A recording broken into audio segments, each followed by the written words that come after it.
Je voudrais me féliciter d'être à ces 14e éditions du Forum MEDES. Et j'avoue que le premier panel auquel je viens d'assister, qui traite du devenir de l'Union africaine, est un panel très important et très intéressant. Il y a eu de longs échanges et de fructueux échanges sur le financement de l'Union africaine, sur le financement des projets africains par les Africains. Et je pense que ce qui ressort de ces panels-là, en tout cas, c'est quelque chose de très intéressant.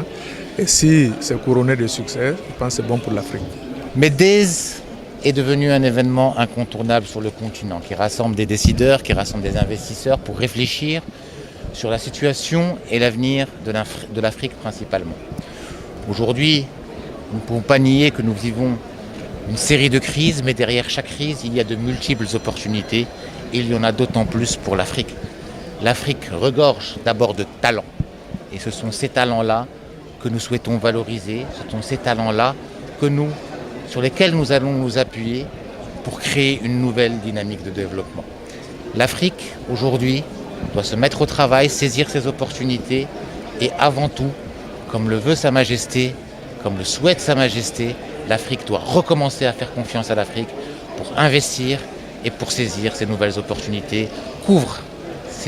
cette série de crises. Une journée d'ouverture, une journée aussi de joie, une journée de retrouvailles en famille, mais aussi de travail, parce que tous les intervenants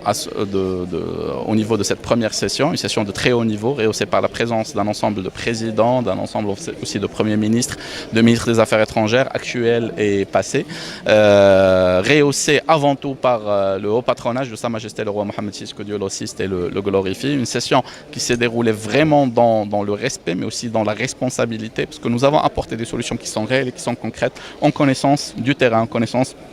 des besoins de l'Afrique. On n'est pas resté sur la rhétorique diplomatique qui est très importante, on n'est pas resté sur la rhétorique politique qui est très importante, mais on a essayé tout humblement mais concrètement d'apporter des solutions concrètes, aussi bien au volet en fait autonomisation financière de l'Union africaine, aussi bien pour tacler ensemble la main, dans le respect de la souveraineté des nations,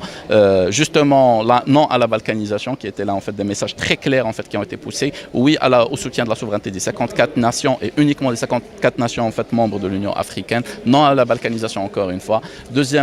à tacler ensemble la main dans la main la lutte tout ce qui est en fait terrorisme et la menace terroriste en fait dans les 4 points cardinaux du continent africain. Et les intervenants saluaient le rôle clé en fait du Royaume du Maroc à ce sujet, en tant que pilier de la paix et de la sécurité, en tant que pilier aussi de la lutte antiterroriste, avec un appel de travailler tous ensemble, la main dans la main. Troisième volet aussi qui est tout à fait important, et c'est les 4 S en fait, comme je les appelle, qui sont intervenus dans les discours de Sa Majesté le roi Mohammed VI, ou les 5 S complétés par le dernier discours en fait au Parlement, c'est-à-dire la sécurité alimentaire, la sécurité hydrique, la sécurité énergétique, médicale, mais aussi en fait une autre forme de sécurité qui est une sécurité culturelle, pour apprendre à nous tous en fait africains à connaître notre continent, à être fiers de notre continent, à connaître les langues africaines, l'histoire de l'Afrique, à se regarder avec un prisme africain de respect, de manière ouverte vers le monde. On n'est pas dans la rupture, au contraire, on est dans la sollicitation, de travailler ensemble la main dans la main en tant qu'Africains, mais aussi d'être debout quand on regarde l'autre, avec le sourire toujours, mais debout, pour relever ensemble les défis de l'Afrique, mais aussi les défis du monde. Et l'Afrique peut être la solution à ces défis-là.